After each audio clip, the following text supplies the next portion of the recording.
ना ना English sir कत खाता कलम नहीं जा जा भिडियो पड़ो जा बापा डाकिले बापा को दीजिबी मु छाड़ी आछि एडिका गॉड गॉड 13 बणी डाकुनु 13 बणी तो 10 श्रेणी 13 बणी डाक मु ओलेबी गॉड कहउछन गॉड कथा माने उन 13 बणी डाक देखा आड़े अनउनु गॉड कथा मानु ना तू एई देखा ओळी खेले कहबो जीबू माने सियाडू जीबी संगे संगे बापा संगे जीबी बापा पाखु जीबी जानतो मो कथा बापा आगे पदरा 13 बढ़िया एडी आसी कोन आसीबो कि ना आसीबो नै तो जेटी पदा सेटी को आसीबो ना आसीबो लास्ट आडू आसीबो लास्ट आडू को जे आसीबो से जान डाके 13 326 339 354 365 378 केते केते कहू का केटा केटा ठीक अछि बा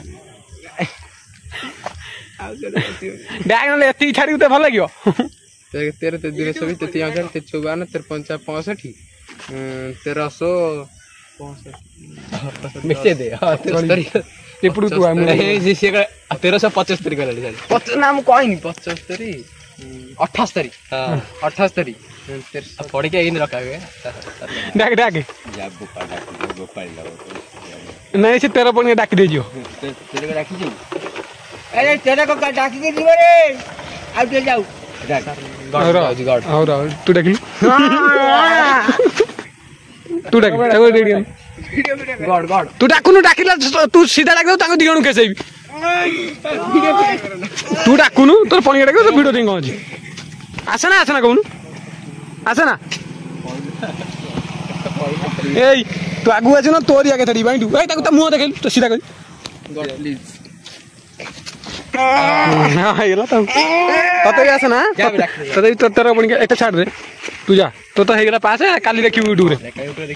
ए तू एडी गेट मु तोरा मन पइला एडी गेट दिया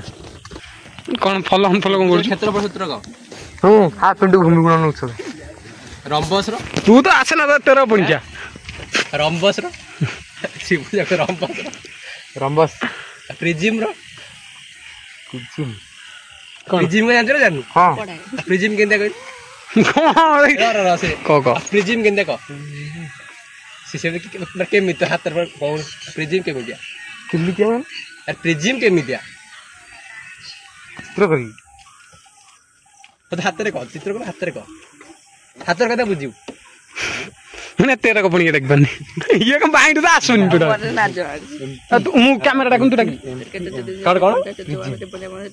प्रिजिम सही बढ़िया आउ को ये सही बढ़िया आउ 13 वर्ष सही बढ़िया एई बा 13 वर्ष 37 13 वर्ष हो डाक आउ तो डाक प्रिजिम को होले को देखन ना ना बाइंड उडे पर डाक हां तू डाक हाथ कल हर कल प्रिजिम कोला करी इंग्लिश ट्यूशन जाई छली हां तो खाता मारे ना ना इंग्लिश सर कत खाता कलम नहीं ए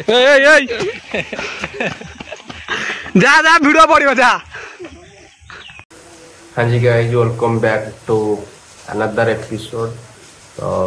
ये जो वर्षा पागे मु तुम मान सुंदर वीडियो मैंने यहीटा कि बर्तमान रैंडम रील स्क्रॉल करी जोटा भाई मत लगे फनी वीडियो से तुम देखे कहीं हसीबा निहाती तो चलो डेरी करी सीधा स्टार्ट कर स्टार्ट तो हो गला चलो पूरा सीजन टाको सीजन ना कह जो कार्यक्रम टाको स्टार्ट कर चलो तो गाइस मोबाइल से फास्ट रेलटा पहुंच जाए देख से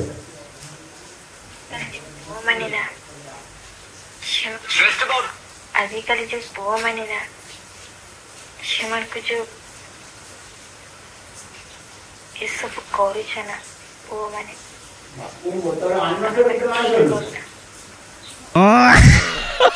पुआ ने तमें कौन कर कहीं कौन एक्चुअली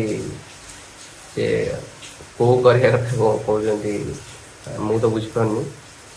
जो तुम मैंने बुझीपार ताले कमेंट रे जणाइब बाकी सी जहाँ भी कहते से तुम कौन कर बुझी है ताले आटा के नेक्स्ट टाइम गाइज आम पाखे आम पाने मो पाखे आउ गोटे वीडियो आज पहुँची जोटा कि ଗୋଟେ ମ୍ୟାଟ୍ରିକ ପରୀକ୍ଷା ଦେଇ ଆସିଥିବା ପିଲାର କିଏ କ'ଣ କରୁଛୁ ଶୁଣ। ଆପଣଙ୍କ ମାଟ୍ରିକ ପରୀକ୍ଷା ସରିଲା, କେମିତି କ'ଣ ପରୀକ୍ଷା ହେଇଛି? ମୁଁ ଭାବୁଥିଲି ଫଳ ଫଳିବ ବୋଲି, ସେ ଫଳି ପାରିବ ନାହିଁ। ହଁ ସେ ଯୋଉ ଅଣ୍ଡିରା ଗଛଟା ଦେଖିଥିବ ନା, ଅଣ୍ଡିରା ଗଛରେ ଫଳେ ନା, ମାନେ ସେ ଅଣ୍ଡିରା ଗଛ ତ କ'ଣ ତାର ଅଣ୍ଡିରା ଗଛଟା ଫଳ ଫଳିବନି ଆଉ। ଏଇ ମୋ ପାଖରେ ଝିଅଟା ବଇଥିଲା, ସୁନ୍ଦରୀ ଝିଅଟା, ମୁଁ ଖାଲି ଟିକେ ଲେଖିଲା ବେଳେ ମୋତେ ଖାଲି ଡାକୁଛି, ମୁଁ ତା ମୁହଁ କଣିଲା ବେଳକୁ ମୋ ମୁଣ୍ଡ ବୁଲଉଛି। ମାନେ ମୁଣ୍ଡ ବୁଲେଇବା କାରଣ ଆକ୍ଚୁଆଲି ତା ଦାନ୍ତଟା ଦେଖ, ଦାନ୍ତରେ ଏକ ତ ଗୋଟେ ପଟେ ଟ୍ରେନ୍ ବସିଯିବ, ଆଉ ଗୋଟେ ତ ଫାଳେ ନାହିଁ। ଆକ୍ଚୁଆଲି ତା ମୁଣ୍ଡ ମାନେ ତାକୁ ଦେଖିକି ଲାଗୁଛି କି ତାର ମୁଣ୍ଡ ବୁଲେଇବା କାରଣ ହେଉଛି ସଫଲ, ମାନେ ସଫଲ ଗୋଟେ ପତି ବଦଳରେ ଦିଟା ପତି ଫ୍ରି ଦେଇଛି, ସେଥିଲାଗି ତା ମୁଣ୍ଡ ବୁଲେଇ ବିଚାରା ବେକାରରେ ଗୋଟେ ଝିଅଟା ଦେଖି ଦଉଛି। କ'ଣ କହିବ କୁହନ୍ତୁ? ସେଇଥିପାଇଁ ମୁଁ ଆଉ କିଛି ଲେଖିପାରୁନି, ତାକୁ ଅନେଇବି ଆଉ ପାଠ ଲେଖିବି। ମାନିବାକୁ ପଡ଼ିବ ଆଜିକାଲିର ପିଲାଗୁଡ଼ାକୁ, ପୁରା ଗଲୁ ଆସ। ମୁଁ ସରକାରଙ୍କୁ ଅନୁରୋଧ କରୁଛି ଯେମିତି ଏଥରକ ଆଗକୁ ଏମିତି ପୁଅ ପିଲା ମାନେ ଝିଅ ପିଲା ବସନ୍ତୁନି, ଯଦି ବସନ୍ତୁ କାଳି ଝିଅଙ୍କୁ ବସନ୍ତୁ ପାଖରେ, ଗୋରି ଝିଅଙ୍କୁ ବସନ୍ତୁନି। ଗୋରି ଝିଅ ଦେଖି ଟିକେ ଦୁର୍ବଳ ହେଇଯାଇଛି ପିଲାଟା, ନହେଲେ ପାଠ ପଢ଼ିଥିଲା, ରାତି ସାରା ଅନିଦ୍ରା ହେଇକି ପାଠ ପଢ଼ିଥିଲା, ଟପର ବି ହେଇଥାନ୍ତା। ଜଷ୍ଟ ଗୋରି ଝିଅଟା ବସିଗଲା ବୋଲି ତାର ପରୀକ୍ଷାଟା ଖରାପ ହେଇଗଲା ଆଉ। କ'ଣ କହିବେ? ରେଜଲ୍ଟ ହଉ କି ନ ହଉ, କିନ୍ତୁ 3ଟା ଝିଅଙ୍କ ନମ୍ବର ନେଇଯାଇଛି, ଯାହା ଦେଖାଯିବ। ଖାଲି ବହୁତ ବଡ଼ କାମଟା କରିଦେଇଛି, ମାନେ ଟପରଙ୍କ ଠାରୁ ବି ତା ଜୀବନରେ ସେ ଜିତି ଯାଇଛି। 3ଟା ନମ୍ବର ନେଇଯାଇଛି, କ'ଣ ଆଉ ଦରକାର ଜୀବନରେ, ଗପି ଗଡ଼ିଯିବ ପୁରା ଆଉ। ପାସ୍ କଲେ କ'ଣ କରିବେ? ମତେ ଲାଗୁନି ଫଳ ଫଳିଲା, ଯଦି ଫଳ ଫଳିଲା ତାହେଲେ ଦେଖାଯିବ ଠାକୁରଙ୍କ ଦୟାରୁ। ଯଦି ପାସ୍ ହେଇଗଲି ତାହେଲେ ବିଅର ପୁରା ଉଡ଼ିବ। କଥା ନାହିଁ, ବିଅର ଉଡ଼ିବ। ଯାହା ହଉ ଆମ ଦେଶ ନୁହେଁ, ଆମ ରାଜ୍ୟ ଯାହା ଉନ୍ନତି କରିଛି, ନିହାତି ଡେଫିନେଟଲି ଆଗକୁ ଯାଇଛି ଦେଶ, ସରି ରାଜ୍ୟ। କାହିଁକିନା ଆଗରୁ ଯେଉଁ ସବୁ କାମରା ପିଲା ଲେଟ୍ରେ କରିଥିଲେ, ଏବେ ସବୁ ଜନ୍ମ ହବ କିଛି ବର୍ଷ ପରେ ଷ୍ଟାର୍ଟ କରିଦେବେ, ମାନିବାକୁ ପଡ଼ିବ। ଆଉ ଗୋଟେ କଥା କହିବି, ତା ମୁହଁ ଦେଖି ମୋତେ କାହିଁ ଲାଗୁନି ଯଦି ତାକୁ ମାନେ ତା ସିରିଜ ଦେଇକି ଯଦି ପାଠ ପଢ଼ାଯାଏ ସେ ପାସ୍ କରିପାରିବ। ଆଉ ବାକି ରହିଲା ଫଳ, ମୋତେ କାହିଁ ଲାଗୁନି ତୋ ଜୀବନରେ ଫଳ ତ ଫଳେଇ ପାରିବ।